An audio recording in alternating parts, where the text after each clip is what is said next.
Good evening, Autococker fans, and welcome back to Canadian Custom Cockers. We're here with a pump gun today. My good friend Jameel sent over this rather nice piece of kit. It's a convertible mid-block Predator body from Inception, retro spec, really nice. And as he alluded to, there's some pretty primo parts inside here that he wants to get jiving together into a condition that is a little higher quality than the less than fantabulous condition it's currently in. And on top of that, he wants me to swap it for this Carney style back block that oddly enough fits real nice, and an Evo length bolt that he provided. It's from Evo way back in the day. And wait a second, I just realized something. That's a threaded ICS that he needs, and he's got a CCM ICS in there. I'm gonna have to think about this for a minute. Thankfully, my work area is already cleaned up, so there's no need to use the magical rusty tallywhacker. That being said, it doesn't seem to help my current predicament, and I'm gonna need to contemplate some things over lemonade.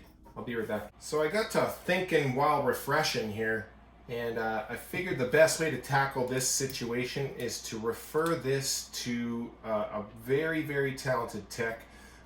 Tomorrow's version of Charles. That guy has his books aligned on his shelf. He's sharp as a tack. That guy will handle all that shit. Just kidding. We're gonna do this gun instead. Also from Jameel, Midblock Ripper, Resi Spec.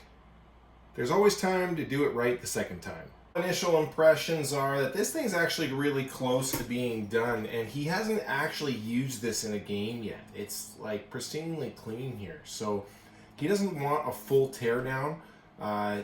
He's pretty sure that the pneumatics are clean on the inside. By the way, first impression, that was not me, for the record.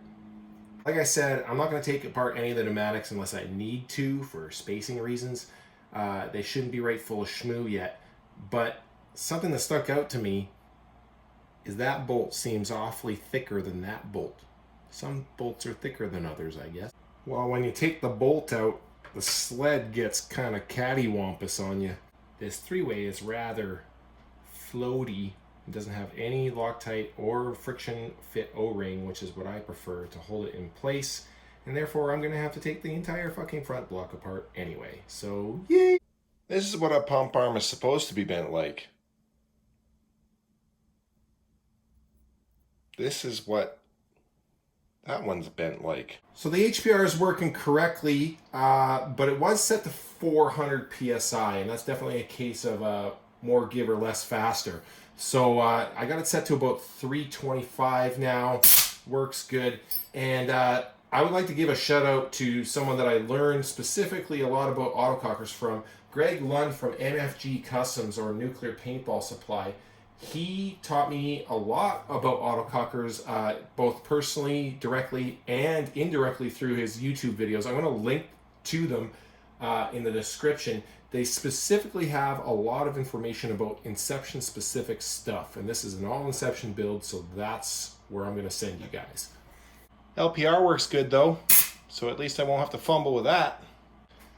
So I went to loosen the LPR housing from the retaining bolt, and the whole bolt started spinning. So it's probably a good thing that I had to do this. Here we are later that night. As you can see, the sun has gone down. I ended up just taking the whole gun apart and putting all these parts in the sink and giving them a good soak. They're all dried up here, so I started putting it together. I got the frame back together. His safety is working now. That wasn't working before. But I think I'm going to call her a night and finish the rest of this in the morning. Alright, here we go the next day, folks. I got it all ready to go, minus the grip panels. This coating on that pump arm was so thin that even though I bent it back to where it's supposed to be, it scraped a lot of the coating off. So aesthetically, it just wasn't pleasing. So I got him a new pump arm, and with that being said, he liked the aesthetics of all stainless parts now because everything else was blacked out before. So we got the fittings changed around to the good ones that are usually coming from Inception, and I just recommend everyone just keep them on there. Stainless timing rod on the other side, and he's liking it. It's working really good. Timed up, ready to go. Shooting video next, but first we have a trigger pull measurement of somewhere floating around a pound.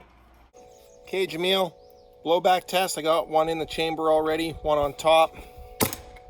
Doesn't come out. I'm happy with that. Let's get some velocity for you. My good old shake and shoot.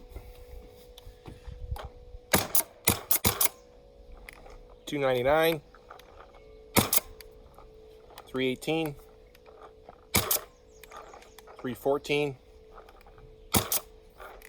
317. That first one must have been a weird shaped ball. I'm shipping it to you a little spicy. You can turn it down. Otherwise,